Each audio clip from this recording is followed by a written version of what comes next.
নমস্কার বন্ধুরা, নলেজ কাল্টিভেটারে স্বাগত। আমি সুদীপ ঘোষ শুরু করেছি যে ক্লাস, যেখানে পড়ার সাথে হাসি ফ্রি।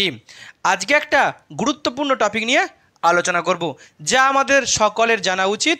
তার সাথে কম্পিটিটিভ এক্সামের ইকোনমিতে কিন্তু ভেরি ভেরি ইম্পর্টেন্ট ব্যাপক কোশ্চেন কিন্তু এখান থেকে বারবার রিপিট হয়। আমরা জানি এই মুহূর্তে বাংলা এবং ভারতের রাজনীতিতে একটা সবথেকে বড় গুরুত্বপূর্ণ একটা বিতর্ক চলছে। যে নীতি আয়োগের মিটিং ছিল, সেখানে নাকি পশ্চিমবঙ্গের মুখ্যমন্ত্রীকে বলতে দেয়া হয়নি। তার কথা বলার আগেই নাকি তার মাইককে বন্ধ করে দেওয়া হয়েছে। তার প্রতিবাদে তিনি কিন্তু সেই মিটিং ছেড়ে বাইরে চলে এসেছেন এবং বাইরে এসে তিনি কিন্তু ব্যাপক প্রতিবাদ জানিয়েছেন কেন্দ্র সরকারের বিরুদ্ধে। এই নিয়ে কিন্তু গোটা দেশ জুড়ে একটা তর্ক বিতর্ক চলছে। কেন্দ্র সরকারের শাসক দল এবং রাজ্য সরকারের শাসক দলের মধ্যে কিন্তু তর্ক বিতর্ক চলছে। শুধু তাই নয়, সারা দেশের যে সমস্ত রাজনৈতিক দলগুলি আছে, তারা কেউ কেন্দ্র সরকারের শাসক দলকে সাপোর্ট করছে, কেউ আবার রাজ্যের শাসক দলকে আমাদের সাপোর্ট করছে। তো সেই নিয়েই কিন্তু একটা জোর বিতর্ক চলছে। তো সেই বিতর্কের মধ্যেই আমরা এখন দেখে নেব নীতি আয়োগ নিয়ে। তো আজকের আমাদের পড়াশোনার টপিক হলো নীতি আয়োগ ইন ইন্ডিয়া। যে নীতি আয়োগ কি, ভারতের নীতি আয়োগ নিয়ে আমরা আলোচনা করব, যা কম্পিটিটিভ এক্সামে, যা সরকারি চাকরি পরীক্ষায় কিন্তু খুবই গুরুত্বপূর্ণ একটি টপিক। তো ভিডিওটি ভালো করে দেখুন, আর এই ভিডিও সম্পর্কে আপনার মতামত থাকলে অবশ্যই কমেন্ট বক্সে জানাবেন।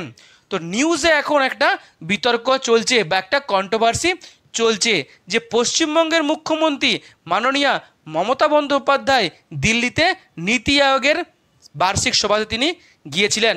সেখানে নাকি তাকে বলতে দেওয়া হয়নি, বলতে দেওয়ার আগেই নাকি তার মাইক বন্ধ করে দেওয়া হয়েছে, আর সেই প্রতিবাদ করেছেন তিনি মিটিং ছেড়ে বেরিয়েছে।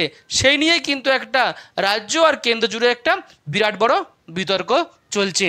কেউ কেউ রাজ্যের মুখ্যমন্ত্রী মাননীয় মমতা বন্দ্যোপাধ্যায়কে সাপোর্ট করছেন, কেউ কেউ আবার কেন্দ্রের শাসক দল বা কেন্দ্রের প্রধানমন্ত্রী নরেন্দ্র মোদীকে সাপোর্ট করছেন। এই হলো আজকে সবথেকে গুরুত্বপূর্ণ বিতর্কিত টপিক। এখন আমরা এই টপিকটা ভালো করে যদি বুঝতে হয়, তাহলে আমাদেরকে প্রথমে কি বুঝতে হবে, নীতি আয়োগ নিয়ে আমাদেরকে বুঝতে হবে। এখন নীতি আয়োগ কি?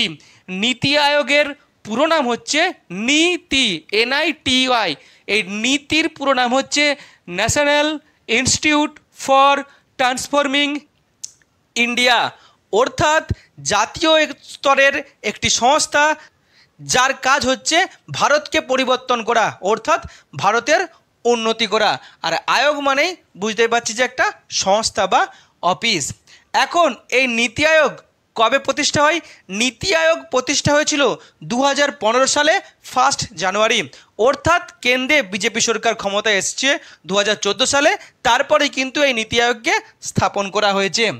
এখন এই নীতি আয়োগের আগে কি কোনো সংস্থা ছিল? ছিল। এতদিন ভারতবর্ষে ছিল, স্বাধীনতার পর থেকে ছিল প্ল্যানিং কমিশন, যারা প্রতি 5 বছর অন্তর অন্তর পঞ্চবার্ষিকী পরিকল্পনা বা 5 ইয়ার প্ল্যানের অনুমোদন দিত ভারতের উন্নতির জন্য বা ভারতের পরিবর্তনের জন্য। আর সেই প্ল্যানিং কমিশনকে সরিয়ে দিয়ে কেন্দ্রে যখন বিজেপি সরকার ক্ষমতায় এসছে, তারা এই নীতি আয়োগকে স্থাপন করেছে। নীতি আয়োগ আর এই প্ল্যানিং কমিশন কিন্তু অনেকটাই সিমিলারিটি আছে। অনেকে হয়তো বলেন এটা একই সংস্থা, কিন্তু তাদের মধ্যে আবার পার্থক্যও আছে। মেনলি এই যে নীতি আয়োগ সংস্থা প্রতিষ্ঠা করা হয়েছে, এই নীতি আয়োগ কিন্তু এই প্ল্যানিং কমিশনের মতোই নন কনস্টিটিউশনাল, অর্থাৎ সংবিধান বিধিবদ্ধ নয়, আর নন স্ট্যাটিউটারি বডি বা অবিধিবদ্ধ সংস্থা। এখন নীতি আয়োগেরও কাজ কিন্তু প্ল্যানিং কমিশনের মতনই ভারতের উন্নতি করা। নীতি আয়োগ কোন উদ্দেশ্যে স্থাপন করা হয়েছে? মেনলি গুড গভর্নেন্স, অর্থাৎ একটা ভালো আইন বা শাসন বা সুশাসন, তার সাথে সাস্টেনেবল ডেভেলপমেন্ট, অর্থাৎ দেশের সাস্টেনেবল ডেভেলপমেন্ট, আর সবথেকে গুরুত্বপূর্ণ গুড ফেডারেল স্ট্রাকচার। আমরা জানি ভারতবর্ষে হচ্ছে যুক্তরাষ্ট্রীয় কাঠামো, কেন্দ্রে একটা সরকার, রাজ্যে একটা সরকার। এই রাজ্য সরকার আর কেন্দ্র সরকারের মধ্যে আলোচনা করে যাতে দেশের উন্নতি হয়, সেটাই কিন্তু মেন কাজ হচ্ছে এই নীতি আয়োগের। আর নীতি আয়োগের আসল কাজ হচ্ছে লং টার্ম পলিসি তৈরি করা, অর্থাৎ এখন নয়, আগামী 5-10 বছর বাদে দেশের যে একটা বিরাট বড় উন্নতি হবে তার জন্য পলিসি তৈরি করা, তার সাথে দেশের উন্নতির জন্য বা যে কোনো কাজে স্ট্র্যাটেজি তৈরি করা, আর তার সাথে বিভিন্ন রাজ্য সরকার এবং কেন্দ্র সরকারকে বিভিন্ন ইস্যুতে তাদেরকে উপদেশ দেওয়া। এটাই হচ্ছে নীতি আয়োগের কাজ, বা এই উদ্দেশ্যেই কেন্দ্র সরকার নীতি আয়োগকে স্থাপন করেছে। এখন এই যে নীতি আয়োগ স্থাপন করা হয়েছে, এই নীতি আয়োগের বডিতে কারা কারা আছে? নীতি আয়োগের বডিতে প্রধান যিনি আছেন তিনি হলেন আমাদের দেশের প্রধানমন্ত্রী, অর্থাৎ প্রাইম মিনিস্টার। অর্থাৎ নীতি আয়োগের যে সর্বোচ্চ পদ অর্থাৎ চেয়ারম্যান পদ, সেই চেয়ারম্যান পদে আছেন আমাদের দেশের প্রধানমন্ত্রী, বর্তমানে আছেন নরেন্দ্র মোদী। তারপরে বিভিন্ন যে রাজ্যগুলি আছে সেই সমস্ত রাজ্যের মুখ্যমন্ত্রী এই নীতি আয়োগের সদস্য।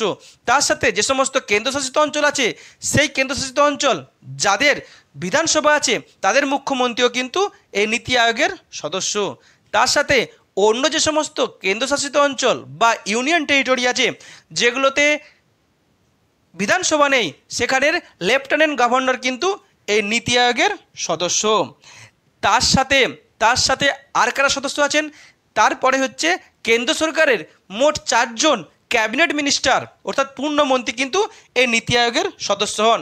এখন কোন 4 জন পূর্ণমন্ত্রী হবেন সেটা কিসের উপর নির্ভর করে বা সেটাকে ঠিক করে প্রধানমন্ত্রী নিজের ইচ্ছা মতো তার মন্ত্রিসভার ক্যাবিনেট মিনিস্টারকে সিলেক্ট করেন।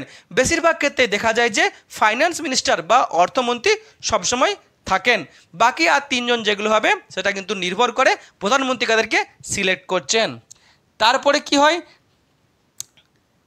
নীতি আয়োগের চেয়ারম্যান পদ তো আছে, কিন্তু মেন যারা কাজ করে, মেন যে পদটি কার্যের জন্য তৈরি করা হয়েছে সেই পদটি হলো ভাইস চেয়ারম্যান। ভাইস চেয়ারম্যান কে হন?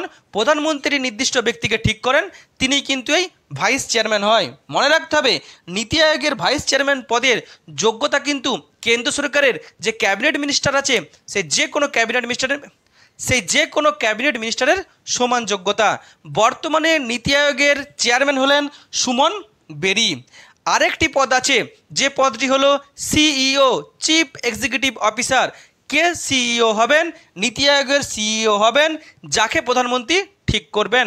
মনে রাখতে হবে এই যে নীতি আয়োগের যিনি সিইও হবেন তিনি কিন্তু কেন্দ্র সরকারের বিভিন্ন মন্ত্রকের যে সেক্রেটারি আছে সেই সমস্ত সচিবের কিন্তু সমান যোগ্যতার তিনি সুবিধা ভোগ করবেন। এখন বর্তমানে নীতি আয়োগের সিইও কে আছেন? বর্তমানে নীতি আয়োগের সিইও আছেন বিভিআর সুব্রমণিয়াম। এছাড়া আর কে আছেন নীতি আয়োগের এই কমিটিতে বা এই বডিতে? আর আছেন বিভিন্ন বিশেষজ্ঞ। কেন্দ্র সরকারের যে সমস্ত ইউনিভার্সিটি আছে, যে সমস্ত বিজ্ঞান কেন্দ্র আছে, যে সমস্ত সংস্থা আছে বা বড় বড় ইনস্টিটিউট আছে, সেই ইনস্টিটিউট থেকে বিভিন্ন রিসার্চ স্কলার, বিভিন্ন সায়েন্টিস্টদেরকে কিন্তু নিয়োগ করেন, যারা কেন্দ্র সরকার যে নীতি নিয়ে আসছেন সেই নীতি নিয়ে কেন্দ্র সরকারকে তারা নির্দেশ দেন বা তারা তাদের সায়েন্টিফিক অ্যাপ্রোচ বা তাদের ধারণা কেন্দ্র সরকারকে দেন যাতে দেশের উন্নতি হয়। এখন এ তো গেল নীতি আয়োগের বডি। এখন নীতি আয়োগের কাজ কি বললাম, একটু আগেই বলেছি। নীতি আয়োগের প্রধান কাজ হচ্ছে লং টার্ম পলিসি ঠিক করা, দেশের উন্নতির ক্ষেত্রে দীর্ঘমেয়াদী পলিসি ঠিক করা, তার সাথে দেশের উন্নতির ক্ষেত্রে স্ট্র্যাটেজি তৈরি করা, আর সবথেকে বড় কথা যে বিভিন্ন রাজ্য বা কেন্দ্র সরকারকে অ্যাডভাইজারি দেয়া, কোনো একটি বিষয়ে তাদেরকে আগের থেকে সতর্ক করা। এখন কোন কোন বিষয়ে এই সমস্ত কাজগুলি নীতি আয়োগ করে? দেশের উন্নতির ক্ষেত্রে যে সমস্ত বিষয়গুলি আছে সমস্ত বিষয়ে কিন্তু নীতি আয়োগ এই কাজ করতে পারে। যেমন পভার্টি ইরাডিকেশন অর্থাৎ গরিবি দূর করা, তার সাথে যে বৈষম্য দূর করা,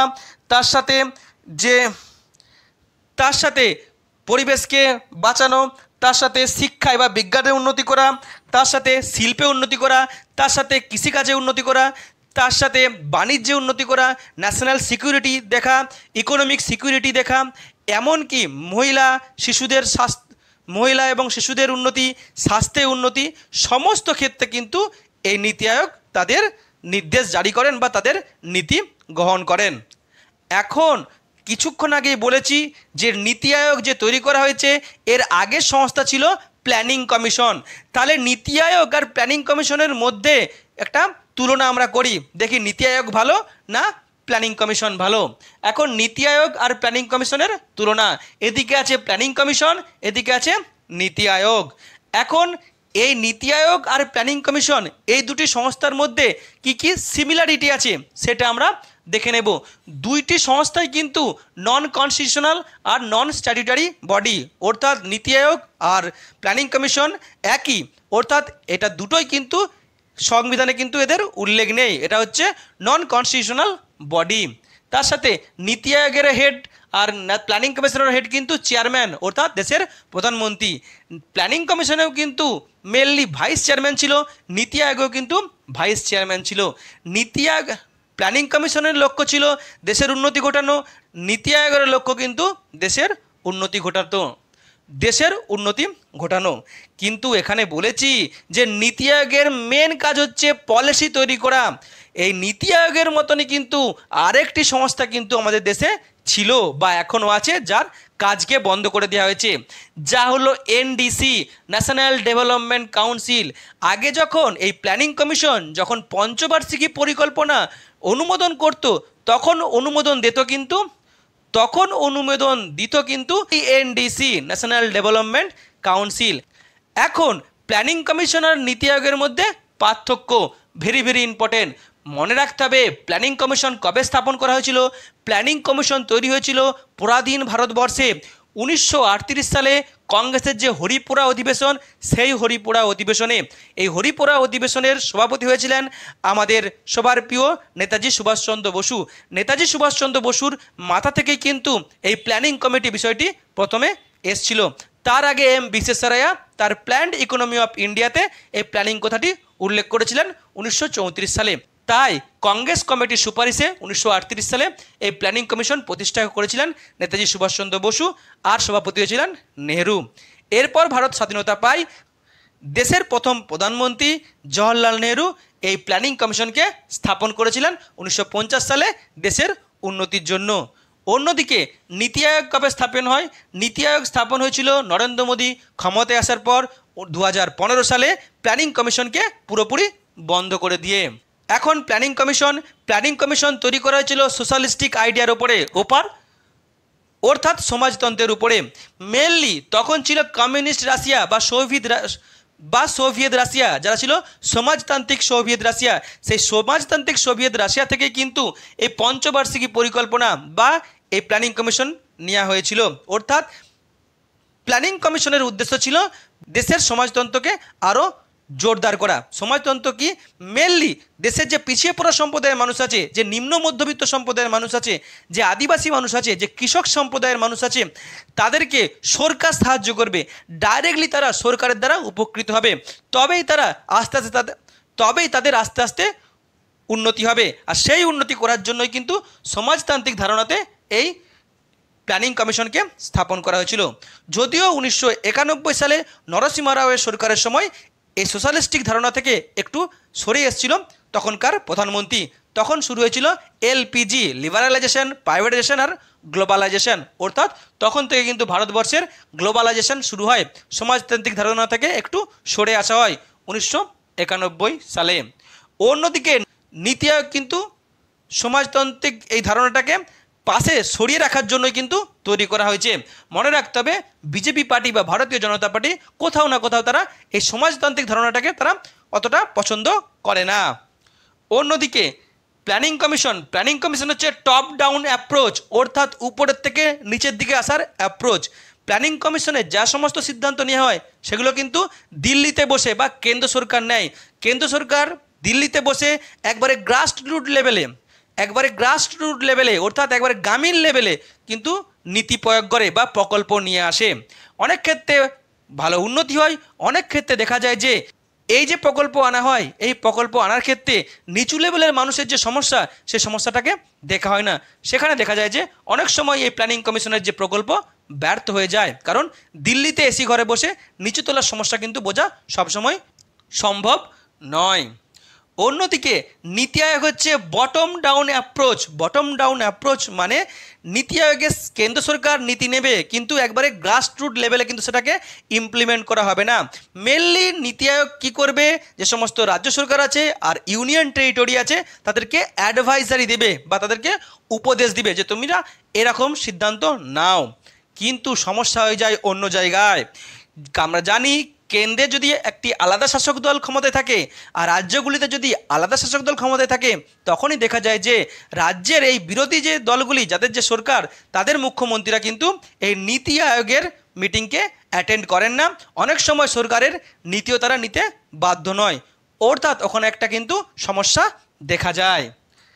নেক্সট কি, প্ল্যানিং কমিশন হচ্ছে সেন্ট্রাল গভর্নমেন্ট ওরিয়েন্টেড, অর্থাৎ প্ল্যানিং কমিশনে যা সিদ্ধান্ত নেওয়া হবে কেন্দ্র সরকারই কিন্তু সিদ্ধান্ত নেবে, কেন্দ্র সরকারই কিন্তু এখানে অল ইন ওয়ান।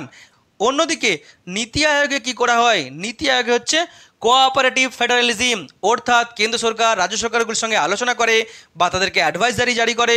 অন্যদিকে এক রাজ্যের সঙ্গে অন্য রাজ্য কিন্তু আলোচনা করতে পারে, অর্থাৎ কেন্দ্র রাজ্যের একটা যৌথ আলোচনার মাধ্যমে কিন্তু এই নীতিকে গ্রহণ করা হয়। নেক্সট কি, এই যে প্ল্যানিং কমিশন, সেই প্ল্যানিং কমিশনে কিন্তু 5 বছরের পঞ্চবার্ষিকী পরিকল্পনা গ্রহণ করা হতো, অর্থাৎ উন্নতির কিন্তু একটা টাইম বেঁধে দেওয়া হতো, টার্গেট করে দেওয়া হতো 5 বছরের টার্গেটের মধ্যে এই প্রকল্পগুলোকে উন্নতি করতে হবে বা সফল করতে হবে। তার ফলে কি হয়, অনেক সময় অনেক প্রকল্প কিন্তু দ্রুত গতি পেয়েছিল আর সফল হয়েছিল। আবার এর সমস্যাও দেখা দেয়। সমস্যা কি হয়, অনেক সময় পরিকাঠামোগত অবনতি থাকায় কিন্তু এই টার্গেট বেঁধে দেওয়ার ফলেও কিন্তু প্রকল্প সফলতা পায়নি, এমন ঘটনাও কিন্তু ঘটেছে। অন্যদিকে নীতি আয়োগের কিন্তু কোনো টার্গেট নেই, যদিও হিডেন টার্গেট আছে 3 বছর 7 বছর 15 বছর, কিন্তু যে 5 বছরের মধ্যে করতেই হবে এরকম কিন্তু বাঁধা ধরা রেস্ট্রিকশন কিন্তু নীতি আয়োগে নেই। প্ল্যানিং কমিশনে কি, প্ল্যানিং কমিশনে মেনলি ফাইন্যান্সিয়াল অ্যাকশন নেওয়া হতো বা অর্থনৈতিক প্রকল্প নেওয়া হতো, যে প্রকল্পের দ্বারা সাধারণ মানুষের কিন্তু উন্নতি হতো। সমাজের পেছিয়ে পড়া মানুষ, আদিবাসী মানুষ বা নিম্ন মধ্যবিত্তের মানুষ কিন্তু সরকারের দ্বারা একগুচ্ছ প্রকল্প দ্বারা তারা উপকৃত হতো, অর্থাৎ এখানে সরাসরি টাকার একটা ব্যাপার ছিল। কিন্তু এই নীতি আয়োগে কিন্তু টাকার কিন্তু ব্যাপার নেই, নীতি আয়োগে কিন্তু কোনো অর্থনৈতিক প্রকল্প কিন্তু নেওয়া হয় না। নীতি আয়োগে শুধুমাত্র উন্নতির জন্য অ্যাডভাইস জারি করা হয় বা কেন্দ্রশাসিত অঞ্চলগুলিকে রাজ্যগুলিকে উপদেশ দেয়া হয়। নেক্সট কি, নেক্সট হচ্ছে এই যে প্ল্যানিং কমিশন, এই প্ল্যানিং কমিশন কিন্তু দীর্ঘদিন ধরে ভারতবর্ষে চলছিল স্বাধীনতার পর থেকে। আর এই প্ল্যানিং কমিশনের কিন্তু একটা বিরাট বড় ইতিহাস আছে, বিরাট বড় সাফল্য আছে। প্ল্যানিং কমিশনের যে পঞ্চবার্ষিকী পরিকল্পনা, সেখানে এমন এমন সিদ্ধান্ত নেওয়া হয়েছিল যার ফলে কিন্তু আজও ভারতের অর্থনীতি, ভারতের যে পিছিয়ে পড়া মানুষ কিন্তু এখনও তার দ্বারা উপকৃত হয়ে এসছে। অর্থাৎ প্ল্যানিং কমিশনের বা পঞ্চবার্ষিকী পরিকল্পনা কিন্তু বিরাট সাফল্য আছে। কিছু কিছু ব্যর্থতা আছে কিন্তু বেশিরভাগ ক্ষেত্রে কিন্তু ব্যাপক সফলতা আছে। যেমন আমরা যদি বেশ কিছু দেখি, আমরা হয়তো সব বলতে পারবো না, কারণ এই নিয়ে পড়তে গেলে কিন্তু প্ল্যানিং কমিশনের উপরে পড়তে গেলে একটা পুরো ক্লাস চলে যাবে।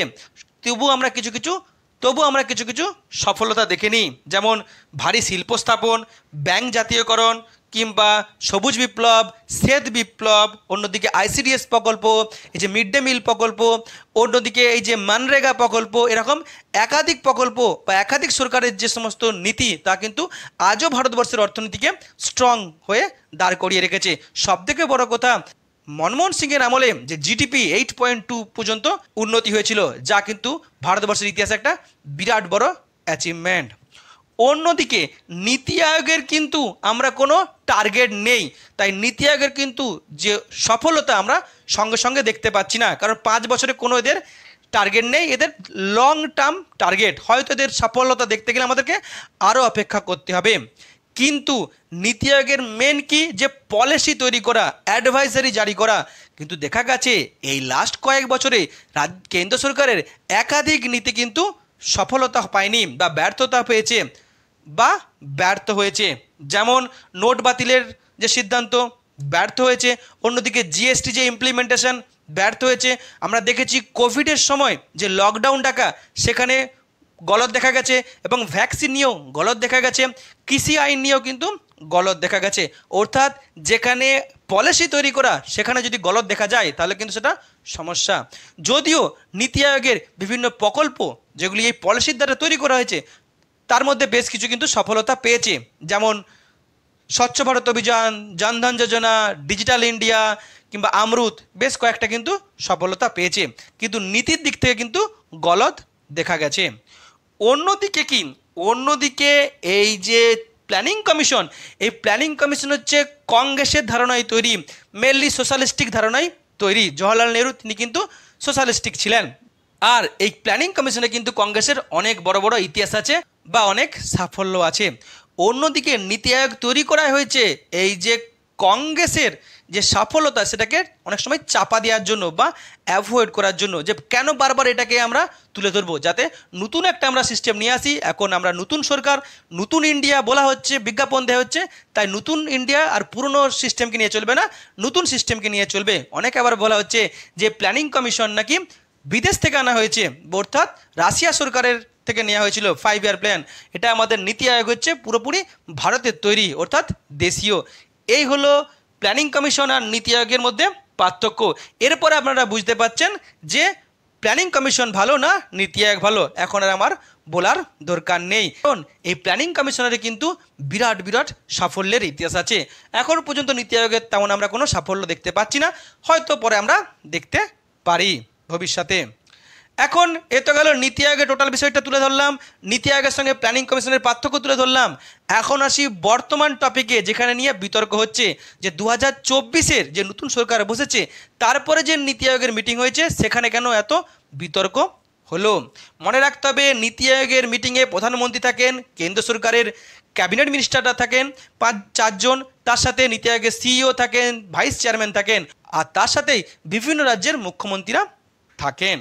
মনে রাখতে হবে কেন্দ্রের শাসক দল আর রাজ্যের শাসক দল, অর্থাৎ কেন্দ্র সরকার আর রাজ্য সরকারের মধ্যে কিন্তু একটা বিরাট বড় ট্যাসেল কিন্তু দীর্ঘদিন ধরে চলছে।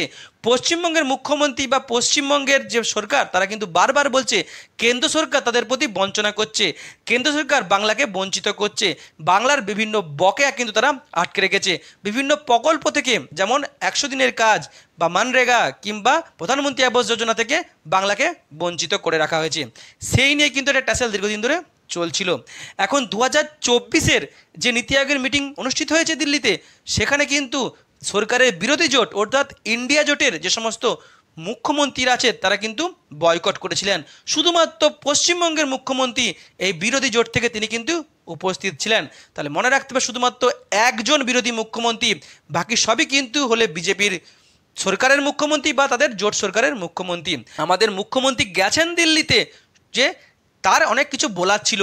দীর্ঘদিনের যে বাংলার প্রতি যে তিনি বঞ্চনার অভিযোগ তুলেছেন তা তিনি কেন্দ্রকে বলবেন, রাজ্যে যে একাধিক প্রকল্পের টাকা আটকে আছে সে নিয়ে বলবেন, রাজ্যে যে একাধিক প্রকল্প বাকি আছে, হয়নি, দীর্ঘদিনের দাবি আছে সেগুলো বলবেন, এমনকি কেন্দ্র সরকারের কিছু স্টেপ বা কিছু নীতির বিরুদ্ধে তিনি বলবেন।